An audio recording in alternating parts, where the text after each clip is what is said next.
All right, it is Valentine's Day today, and we are delighted to have Ceri Dupree with us in studio, an entertainer who's been doing it for the past 30 years now. 35. 35 years, even more so than that, delighting audiences all over the world, and now can be seen with her show, or with his show.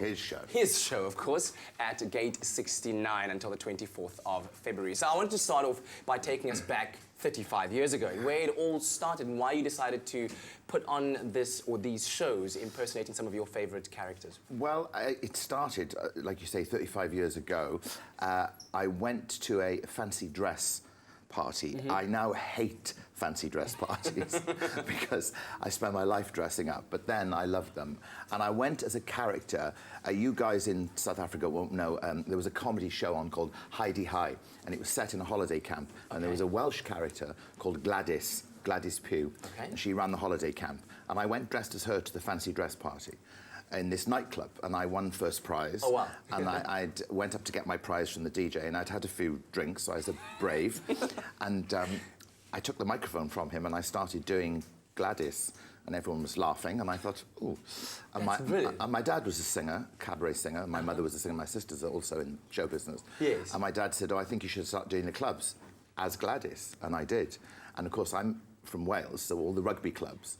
And that's how I started. And then I added other characters. And so what was it about each of the characters that you added? I mean, earlier on you were talking about paying tribute to their artistry and to their mannerisms and characters, but just take me through the years as they went by and the characters you incorporated into your show and what it is about those characters. The first ones really were next to Gladys, then there was Shirley Bassey I did early on, Tina Turner, early on, and then we just added as we went along, Dolly Parton, and you make a rod for your own back, because when you start to do 10 or 12 costume changes in a show and people see the show, they expect that every time. So as you've built up, they expect extravagant costumes and extravagant characters. Yes. So I've done over 100 different women over the years, but some come into vogue and some go. Yes. And then some have longevity. Like, I don't know how long Marilyn Monroe has been dead, but you could still do Marilyn Monroe. Absolutely. They still remember her, you know. Who are some of the most challenging for you to portray? For me, I've never been able to get Barbara Streisand right. I've never been able to do her. Never been able to do Judy Garland or a really good Liza Minnelli. Easy ones for me, when I say easy, would be probably Amy Winehouse, Tina Turner, Marlene Dietrich, all the very deep voice. Hello, Marlene talks like that, you know. And so the deep ones, it's the high ones that are difficult to do. I would imagine that there are some very interesting kind of pre-show rituals you go through to get ready.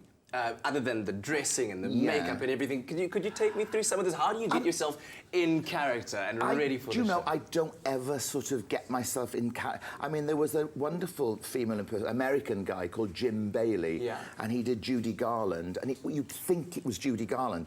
And they tell me, my sister worked with him, once he was dressed, you had to refer to him as Judy or Miss Garland, or he completely... I don't ever do that. I could be stood in the wings waiting to go on dressed as Joan Collins, and you don't have to call me Joan, you just go, Ceri, you're like, I'm good, you know, and then as soon as I go on under the lights, it all happens.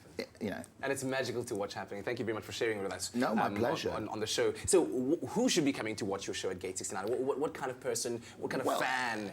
I mean, everybody. I mean, it's not... People have preconceived ideas of a female impersonation show. I mean, it's not... It's risque, but it's not downright rude.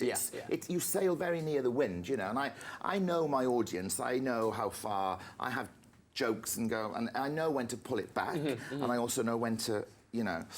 So I have, in the UK, and when I work in Europe, it's all different sections of society, from 18 up to 98-year-olds, you know what I mean? But it's people, if I had a pound or a dollar or, you know, for every time somebody said, oh, I didn't really think I would, but oh, it was great. I wouldn't have to keep dressing up. I could retire. True that, true that. Well, thank you very, very much for being here. Hope you enjoyed it at home. Let us know on our social media platforms. And yes, get your tickets. They are available now. The show is running until the 24th of February. The fabulous Ceri Dupree. Thank you so much. We're very close.